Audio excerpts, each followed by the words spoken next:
Bayangkan ini, besok pagi, Amerika Serikat menghentikan semua bantuan militernya untuk Israel. F-35 tak bisa terbang. Iron Dome tak bisa menembak. Radar menjadi buta. Drone diam di hanggar. Puluhan tahun, kekuatan militer Israel dibangun di atas fondasi dukungan Washington. Tapi, apa jadinya kalau fondasi itu runtuh dalam semalam? Apakah Israel akan tumbang, atau justru bangkit sebagai kekuatan militer mandiri? Tapi sebelum kita membahas skenario itu, kita harus bertanya, kenapa Amerika mendukung Israel selama ini? Mari simak ulasannya berikut ini.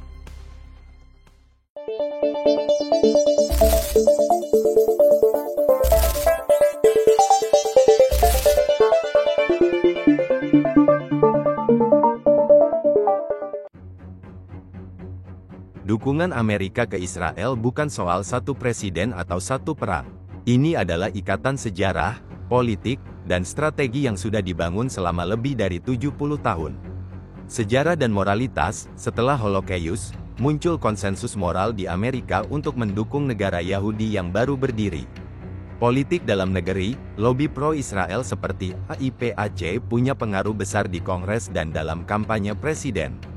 Geopolitik, di Timur Tengah yang penuh gejolak, Israel jadi mitra strategis. Satu-satunya demokrasi yang bisa diandalkan AS. Kerjasama teknologi, inovasi Israel di bidang militer, siber, dan drone juga jadi nilai tambah bagi Pentagon. Bagi banyak elit Washington, mendukung Israel bukan sekadar ideologi, tapi investasi strategis jangka panjang. Amerika bukan sekadar sekutu. Bagi Israel, Amerika adalah tulang punggung kekuatan militer.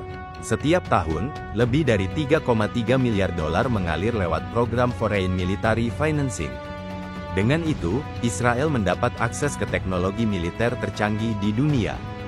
F-35 Lightning II, rudal cerdas presisi tinggi, sistem radar dan avionik mutakhir.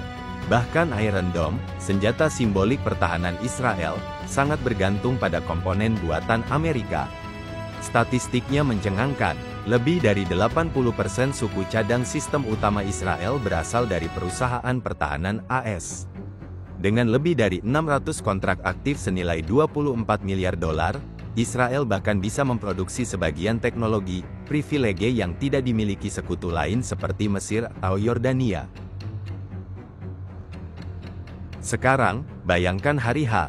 Bantuan militer dihentikan sepenuhnya. F-35 terpaksa grounded karena kekurangan spare part.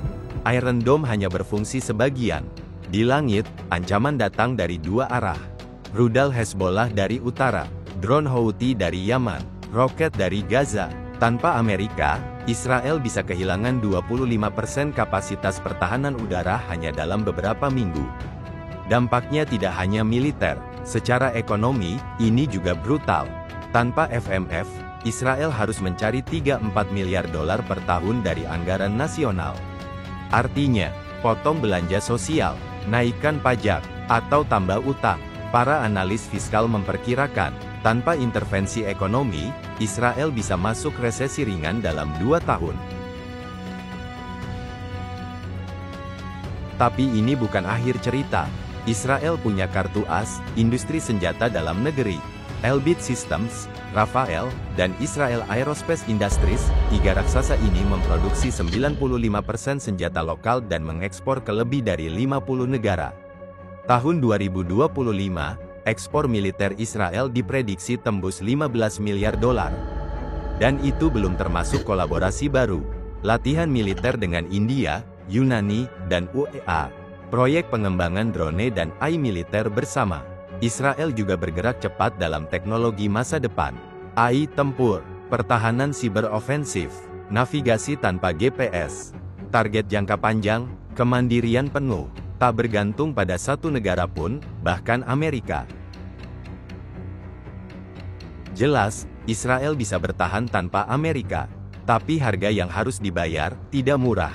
Mereka harus membangun ulang sistem logistik, mempercepat industrialisasi militer, dan menulis ulang doktrin tempur. Tapi mungkin, inilah titik balik. Dari negara yang bergantung, menjadi kekuatan militer independen global. Pertanyaannya sekarang, apakah Israel siap memotong tali pusar sejarahnya? Atau hubungan dengan AS akan tetap jadi fondasi abadi keamanannya? Apa pendapatmu? Tulis di komentar di bawah. Terima kasih sudah menyimak sampai akhir. Jangan lupa klik tombol subscribe dan nyalakan lonceng notifikasi. Sampai jumpa, dan seperti biasa, tetap waspada, dunia terus berubah.